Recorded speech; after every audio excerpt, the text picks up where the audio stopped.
Fatiha Suresi.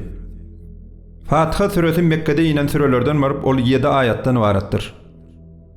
Kur'an-ı Kerim'in ilkinci süresi üçün onu bir yeri ya da bir dağda açan, açıcı manisinde Fatiha deyilip ad verilipdir.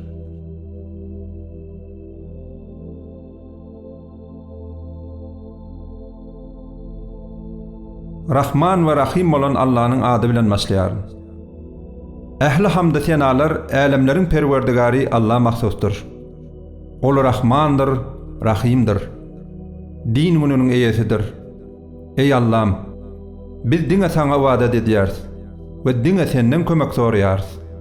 Ey Allah'ım, bizi doğru yola gönüktür.